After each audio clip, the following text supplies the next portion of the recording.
Hello my dear students, I hope so आप लोग अच्छे होंगे। और आई नो कि आप लोग जो है वो थोड़ा सा डिस्ट्रैक्टेड हो, कंसंट्रेशन नहीं कर पा रहे हो। और उसी के रिगार्डिंग जो है वो आज फटाफट से मैं बात करने वाला हूँ बिना टाइम वेस्ट किए। तो मुद्दा और टॉपिक ये है आज के वीडियो का कि क्या भैया एग्ज़ाम होगा या फिर नहीं होगा, सिंपली। और इस वीडियो में बेसिकली मैं आपको हर एक चीज़ अच्छे से डिटेल में समझाने वाला हूँ। एग्ज़ाम होगा नहीं होगा, क्या कोई नोटिस आया है, मेरे सोचने मतलब मैं क्या सोच रहा हूँ वो मैं आपको बताने वाला हूँ कि मेरा क्या सोचना है, होना चाहिए नहीं होना चाहिए, किस में आपकी भलाई है और किस में आपकी भलाई नहीं है।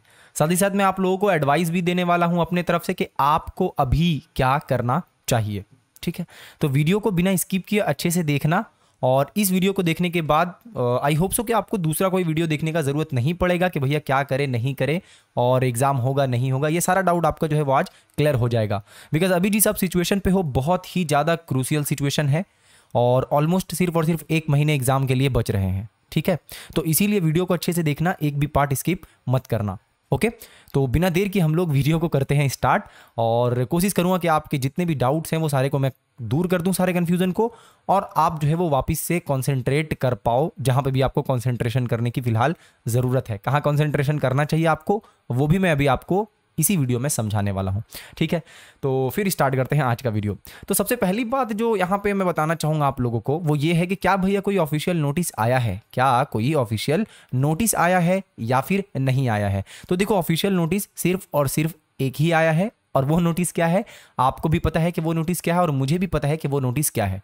वो नोटिस ये है कि 1 जून से, ठीक है, अब तक आप लोगों को पता होगा कि 1 जून से जो है वो आपका एग्जाम स्टार्ट होने वाला है। ये है हमारा ऑफिशियल नोटिस, जो कि अब तक जिस वक्त तक आप ये वीडियो देख रहे हो उस वक्त तक का यही सबसे लेटेस्ट अपडेट है। ओके, अच्छा, दूसरी चीज़ ये, इसके अलावा भी कोई नोटिस आया है भैया क्या? तो इसके अलावा कोई नोटिस नहीं आया है। तो भैया अगर इसके अलावा कोई नोटिस नहीं आया है देन हम लोग इन सब के बारे में क्यों बात कर रहे हैं कि एग्जाम होगा या फिर एग्जाम नहीं होगा? इन सब के बारे में हम लोग क्यों डिस्कस कर रहे हैं जब कोई नोटिस आया ही नहीं है? तो देखो, इन सब के बारे में इसलिए हम लोग डिस्कस कर रहे हैं बिकॉज जो हमारा कोविड जिसको हम लोग कह रहे हैं, आप हम सब फैमिलियर है इससे, इसका जो खतरा है और इसका जो आप कह सकते हो कि स्प्रेडनेस है वो बहुत ही ज़्यादा तेज़ी से बढ़ रहा है। ठीक है, on an average every day अगर अभी के टाइम पे आप देख रहे हो वीडियो तो ऑलमोस्ट 3 लाख या फिर 3.3 3.4 लाख जो है वो एवरी डे आ रहा है। ठीक है, तो इसका मतलब जो है वो कोविड का जो डेंजर है, जो खतरा है, वो बहुत ही ज़्यादा हाई लेवल पे चला गया है। ओके, अच्छा, तो इसीलिए हम लोग बात कर रहे हैं भैया कि एग्जाम कैंसिल होगा या नहीं होगा। हाँ बिल्कुल, इसीलिए हम लोग बात कर रहे हैं। ठीक है, अच्छा, तो इसका मतलब ये हुआ कि इतना जो खतरा बढ़ रहा है तो ऑफकोर्स सी बात है कि एग्जाम कैंसिल हो जाएगा। तो यहीं पे जो है वो हमारा कंफ्यूजन वाला पॉइंट जो है वो क्रिएट हो रहा है, और इसका आंसर है कि कोई भी अपडेट नहीं आया है। बट मैं आपको अच्छे से अभी आगे चल के सारा कुछ जो है वो बताने वाला हूं, तो आप कंफ्यूज मत हो। ठीक है, तो हमें तो ये पता चल गया कि एग्ज़ाम जो है वो कैंसिल जो होगा या नहीं होगा उसके रिगार्डिंग कोई नोटिस आया नहीं है अभी तक। और यहाँ पे हम लोग किस लिए क्यों बात कर रहे हैं भाई, एग्ज़ाम होगा या नहीं होगा? तो एक पहला कंडीशन तो ये हमारा है कि कोविड का जो खतरा है, डेंजरनेस है, वो बहुत ज़्यादा बढ़ रहा है। That's why we are talking about कि एग्ज़ाम कैंसिल होगा या फिर नहीं होगा। अच्छा, दूसरा एक और पॉइंट है भैया, आप मिस कर रहे हो। क्या पॉइंट है? वो पॉइंट ये है कि जो सीबीएसई बोर्ड का एग्जाम है क्लास 10 का, वो तो कैंसिल हो गया है। अब जब वो कैंसिल हो गया तो ऑफकोर्स ही बात है हमारा भी कैंसिल होना चाहिए, राइट? यही आप सोच रहे हो। अच्छा, तो देखो यहाँ पे सीबीएसई का कैंसिल हुआ है। किसका कैंसिल हुआ भाई? सीबीएसई का कैंसिल हुआ है, लेकिन हमारा कैंसिल अभी तक नहीं हुआ है, एंड दैट इज डब्ल्यूबीबीएसई। अब थोड़ा सा ना दोनों में डिफरेंस को समझो। ठीक है, मैं थोड़ा सा आपको समझाने का कोशिश करूंगा। मैं ये नहीं बोल रहा हूं कि एग्जाम कैंसिल हो जाना चाहिए, ना ही ये बोल रहा हूं कि एग्जाम कैंसिल नहीं होना चाहिए। ठीक है, वो मैं आपको बताऊंगा धीरे धीरे, बट यहाँ पे दोनों के बीच में डिफरेंस समझो। सीबीएसई जो है वो ऑल ओवर इंडिया में एग्जाम होता है, राइट?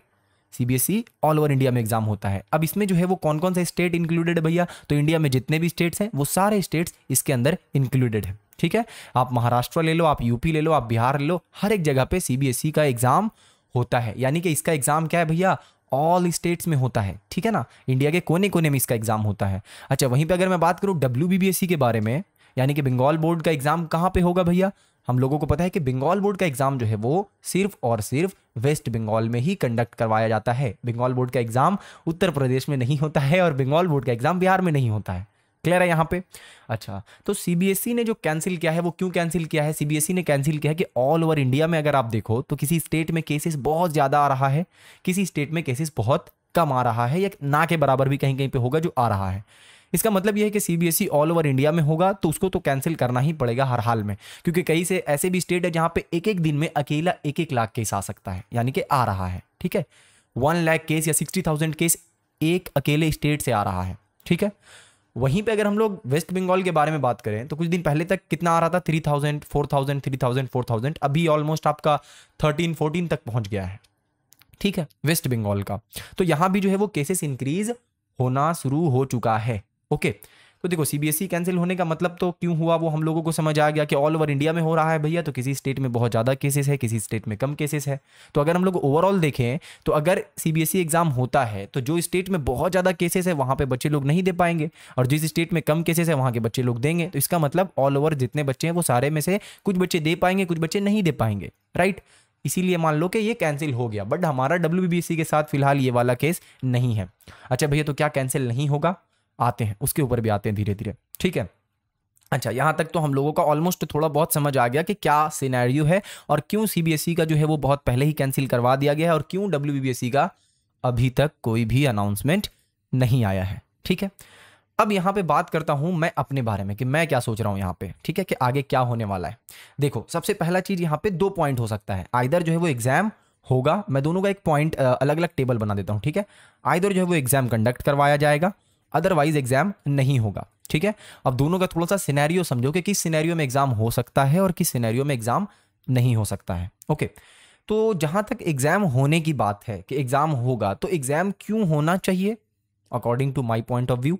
एग्जाम होना चाहिए सबसे पहला चीज स्ट्रीम को लेकर कि आप कौन से स्ट्रीम पे जाने वाले हो, आप साइंस लोगे, कॉमर्स लोगे, आर्ट्स लोगे। आप सबके दिमाग में ये चल रहा होगा कि भैया अगर एग्जाम नहीं होगा तो हम लोग स्ट्रीम अपना कैसे सिलेक्ट करेंगे, क्या करेंगे, नहीं करेंगे। अच्छा बाय द वे एक और चीज़ बता दूं कि मैंने पोल करवाया था कुछ दिन पहले, कुछ दिन इन द सेंस के 9-10 दिन पहले ऑलमोस्ट मैंने पोल करवाया था। लगभग 1000 बच्चे जो है उसमें वोट दिए हैं और उसमें लगभग आप कह सकते हो कि 70% ऐसे स्टूडेंट हैं जिन्होंने वोट किया कि भैया एग्जाम नहीं होना चाहिए। ठीक है, और ऑलमोस्ट 100 बच्चों ने कमेंट भी किया है उसके नीचे वैलिड रीजन देते हुए कि क्यों एग्जाम नहीं होना चाहिए। कुछ स्टूडेंट ने ये भी बोला है कि भैया एग्जाम होना चाहिए, उनका भी रीजन जो है वो कुछ हद तक वैलिड है, और जो नहीं बोल रहे हैं उनका भी रीजन जो है वो कुछ हद तक वैलिड है। अच्छा अपना आप कैसे पार्टिसिपेट कर सकते हो इसमें, जा सकते हो आप कम्युनिटी पोल में, चैनल का जो आपको लोगो दिख रहा है नीचे क्लिक करो, कम्युनिटी पोल में, कम्युनिटी टैब में जाओ, वहां पे आपको पोल दी जाएगा, आप वहां पे वोट कर सकते हो कि एग्जाम होना चाहिए या नहीं होना चाहिए। खैर उससे यहाँ पे कोई लेना देना हमारा नहीं है फिलहाल। तो होना क्यों चाहिए, होना चाहिए पहली बात तो ये कि हमें स्ट्रीम सेलेक्ट करने में वो हेल्प करेगा कि कौन से स्ट्रीम में हमें जाना चाहिए। अच्छा दूसरा चीज अगर मैं बोलूँ कि क्यों एग्जाम होना चाहिए भैया, तो एग्जाम इसलिए होना चाहिए क्योंकि आपने जो है वो ऑलरेडी बहुत पढ़ रखा है। ठीक है, ऑलमोस्ट आपने इस क्लास के लिए, क्लास 10th के लिए पिछले 1.5 साल से आप पढ़ाई करते जा रहे हो सिर्फ क्लास 10 के लिए। ठीक है, बहुत सारा टाइम आपने ऑलरेडी इस पे स्पेंड कर दिया है। ठीक है, तो इसका मतलब ये हुआ कि अगर एग्जाम इसका होता है तो ये आपके लिए कह सकते हो कि बेनिफिशियल है। ठीक है, अगेन यहाँ पे समझो कि एग्जाम होना चाहिए, ये तो पॉइंट है कि होना चाहिए वाला, क्यों नहीं होना चाहिए वो भी मैं अभी आपको अच्छे से समझाऊंगा। तो नहीं होने के पॉइंट में जो है वो बहुत ही तगड़ा तगड़ा पॉइंट है। जैसे सबसे पहला चीज तो हम लोग सबको पता है कि कोविड का जो डेंजर है, जो भी चल रहा है, स्प्रेड जिस तरीके से फैल रहा है, बहुत ही ज़्यादा हाई लेवल पे ये फैल रहा है। ठीक है, तो सबसे पहली बात तो वीडियो अगर देख रहे हो तो आई होप सो कि जब इतने कंसर्न्ड हो आप चाह रहे हो कि एग्जाम कैंसिल हो, तो आप बाहर नहीं निकल रहे होगे, अभी निकल भी रहोगे तो मास्क वगैरह आप लगा कर निकल रहे होगे। ठीक है, अगर ऐसा नहीं कर रहे थे तो वीडियो देखने के बाद एटलीस्ट वो चीज़ जरूर करना। ठीक है, क्योंकि एग्जाम तो बाद में होगा, पहले आप अपने सेहत पे ध्यान दो।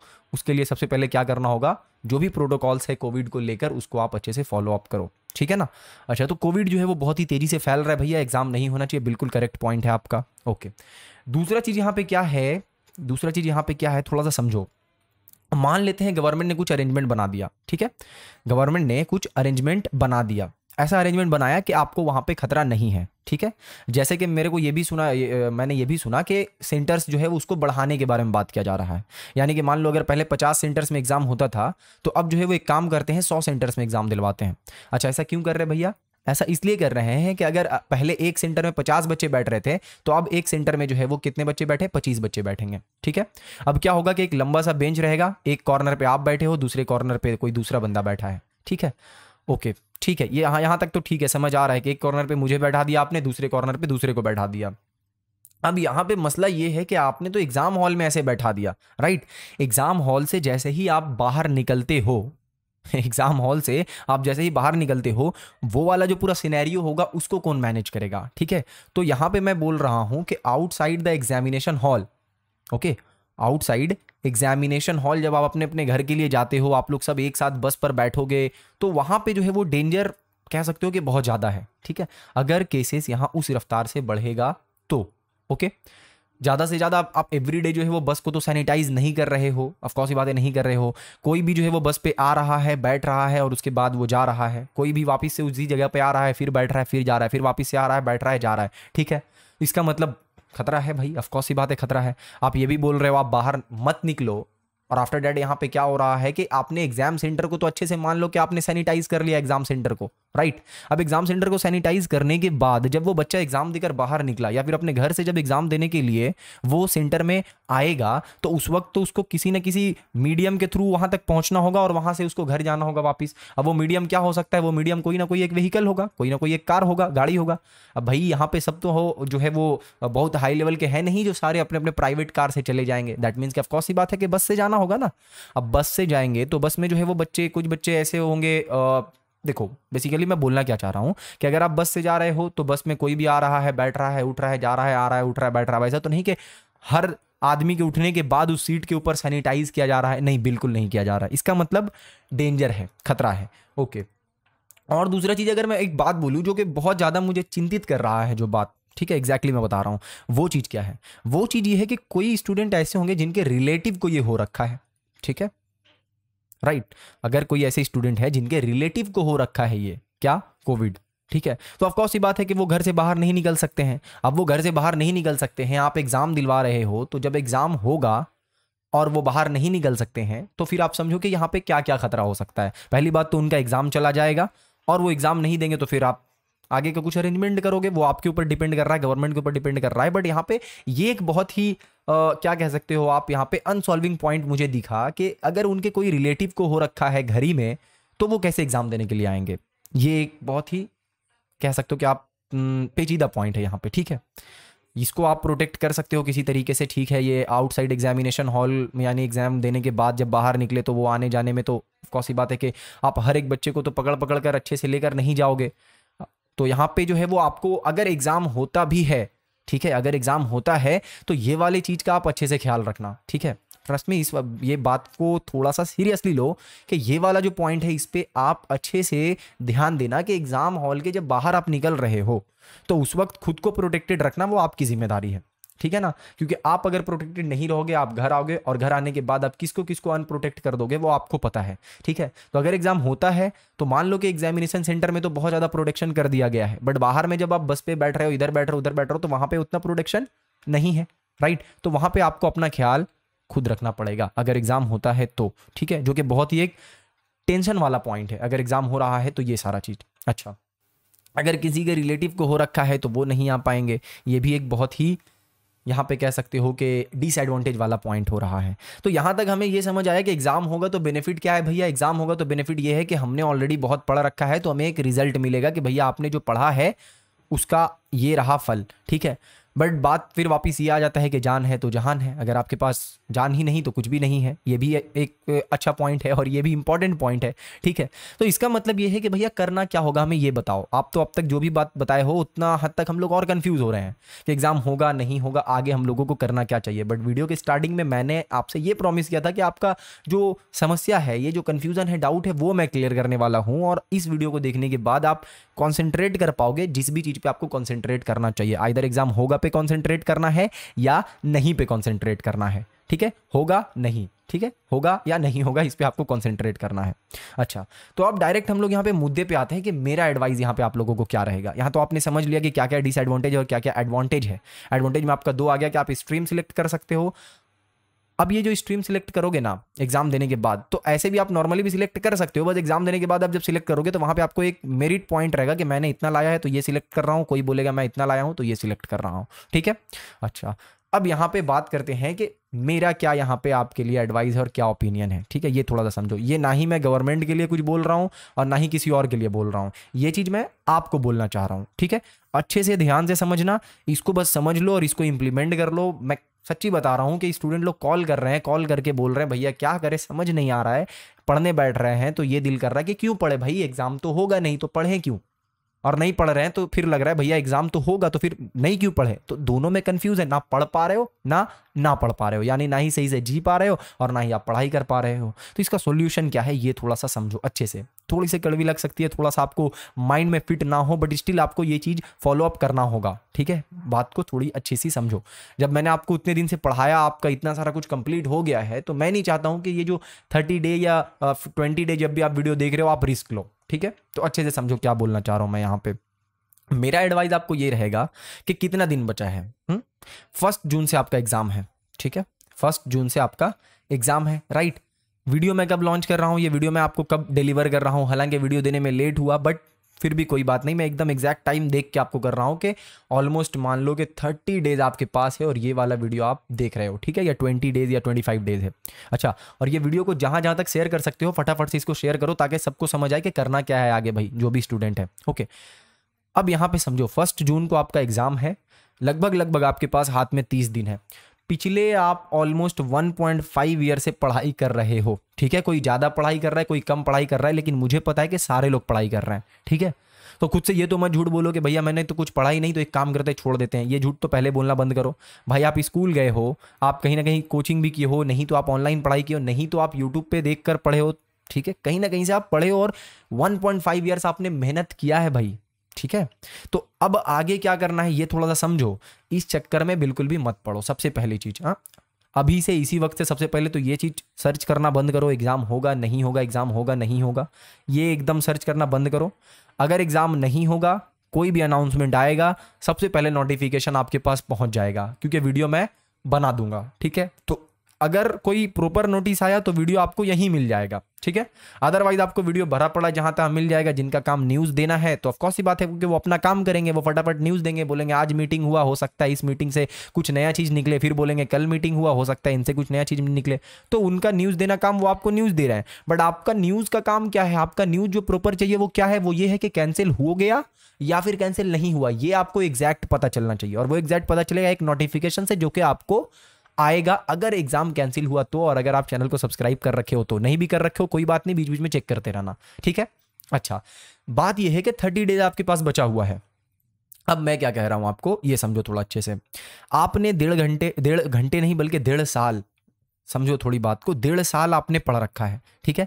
ये 30 दिन में सिर्फ इस चक्कर में कि एग्जाम होगा या नहीं होगा, आप जो है वो पूरा 1.5 साल का मेहनत को बर्बाद कर रहे हो। क्या ये बर्बाद करना चाहिए आपको? खुद से अच्छे से सोचो कि क्या ये आपको बर्बाद करना चाहिए। नहीं भैया, बिल्कुल नहीं करना चाहिए, ठीक है। मैं होता तो क्या बर्बाद करता। बट अगर कोई समझाता मुझे कि देखो भाई आपके पास सिर्फ 30 डेज है, आप बात को थोड़ी समझ लो मेरी, तो मैं समझ जाता, ठीक है। तो मैं आपको यहाँ पे समझा रहा हूँ, आपका काम है यहाँ पे समझना। 30 डेज आपके पास बचा हुआ है। क्या 30 डेज में आप बहुत बड़ा तीर मार दोगे अगर आप नहीं पढ़ोगे तो? नहीं मार देंगे भैया, तीर तो नहीं मार देंगे। क्या, हाँ, बहुत से बच्चे ये भी बोल रहे कि भैया 11th का सिलेबस स्टार्ट कर देते हैं ना, अब तो 10th होगा नहीं। बहुत अच्छी बात है, आपने 11th का पढ़ लिया है थोड़ा बहुत, अब उसको थोड़ा सा रोक दो, ठीक है। बात समझो, थोड़ा सा रोक दो। इतने दिन आपने वेस्ट किया है या फिर इतने दिन आपने 10th को पढ़ा है, अगले 30 दिन और बस पढ़ लो, ठीक है। अगले 30 दिन बस और पढ़ लो। और पढ़ना क्या है, पढ़ना बस आपको इतना ही है ना कि आप ऑलरेडी पढ़ रखे हो, आपका रिवीजन वगैरह भी अच्छे से हो रखा है। बस आपको सिर्फ और सिर्फ क्या करना है, टेस्ट पेपर सॉल्व करना है। आप सब ABTA के नाम से फेमिलियर हो, WBTA समथिंग ये भी एक है, उससे भी आप फेमिलियर हो। कोई भी बुक आपको मिल रहा है, ABTA WBTA कुछ भी मिल रहा है जिसमें टेस्ट पेपर है, सिंपली आप उस टेस्ट पेपर को अगले 30 दिन के लिए सॉल्व करो बस, ठीक है। कहीं आपका दिमाग नहीं होना चाहिए एग्जाम होगा नहीं होगा। हालांकि ये थोड़ा सा मुश्किल है, बट फिर भी आपको ये चीज़ खुद को कंट्रोल करना होगा, क्योंकि एट लास्ट, बात को थोड़ी समझो, एट लास्ट होगा क्या कि एग्जाम हो जाएगा अगर मान लो, ठीक है। मार्क्स आपका आ गया कम, ओके। अब जब मार्क्स आपका कम आ गया तो उसके बाद यहाँ पे उतना कोई नहीं सुनेगा ना कि आपने सोचा था कि एग्जाम नहीं होगा। ना, वैसा नहीं होगा। आपने क्या सोचा था, दैट डजंट मैटर। यहाँ पे मैटर ये करने वाला है कि एक्चुअल में हुआ क्या है। और सबसे सेफ जोन यहाँ पे क्या है, सबसे सेफ जोन यहाँ पे ये है कि अगले 30 दिन तक आप अच्छे से पढ़ाई करो, ठीक है। अगले 30 दिन तक अच्छे से पढ़ाई करो। सच्ची बता रहा हूँ, अच्छे से इस बात को समझ लो। अगले 30 दिन तक अच्छे से पढ़ाई करो बस। इस पूरे वीडियो को बनाने के पीछे मेरा मोटो यही था कि आपको पहले तो मैं ये बता सकूं कि क्या कोई नोटिस आया है। नहीं, नोटिस सिर्फ एक ही आया है कि 1 जून से एग्जाम होगा। दूसरा चीज़ ये बताना था कि मैं क्या सोच रहा हूँ कि अगर एग्ज़ाम होता है तो क्या आपका डिसएडवांटेज और एडवांटेज है, और एक एग्ज़ाम नहीं होता है तो क्या क्या यहाँ पे प्रॉब्लम्स या फिर आपका बेसिकली वही क्या प्रोज है और क्या कॉन्स है, वो मैंने आपको यहाँ पे बता दिया। थर्ड में मैं आपको ये बताना चाह रहा था कि मैं आपको क्या बताना चाह रहा हूँ, मेरा क्या एडवाइस है आपके लिए, वो मैंने आपको यहाँ पे अच्छे से दे दिया कि सिर्फ 30 डेज है, बात को समझो। और उस 30 डेज में एवरीडे आपको 5 to 6 आवर्स निकालना है, और उसके बाद आराम से बैठकर जो करना है आप करो। 5 to 6 आवर्स निकालना है, एक टेस्ट पेपर को अच्छे से सॉल्व करना है, और उस टेस्ट पेपर को बैठकर जो सॉल्व मैंने किया है वो खुद से चेक करना है, और चेक करके देखना है कि कहाँ कहाँ पे मुझे थोड़ा बहुत और पढ़ाई करना है। ठीक है। अच्छा, रिवीजन के लिए आपको जो है वो चैनल पे वीडियोस मिल जाएगा, मैथ्स का, फिजिकल साइंस का, लाइफ साइंस का, आप जाकर उससे आराम से रिवाइज कर सकते हो। ओके, अब कमेंट सेक्शन में मुझे फटाफट से बताओ कि कौन कौन जो है वो इस मेरे बात से एग्री करता है, और कौन कौन ये सोच रहा है कि हाँ भैया आपने बिल्कुल सही बोला है, पिछले 1.5 साल से हम लोग पढ़ रहे हैं, तो ये 30 डेज को हम लोग ये सोचने में बर्बाद करके वो पिछले 1.5 साल को हम लोग बर्बाद नहीं कर सकते हैं। ठीक है, तो अगर 1.5 साल की मेहनत आपको बचानी है, ठीक है, तो ये 30 डेज अच्छे से पढ़ लो, बात को अच्छे से समझो।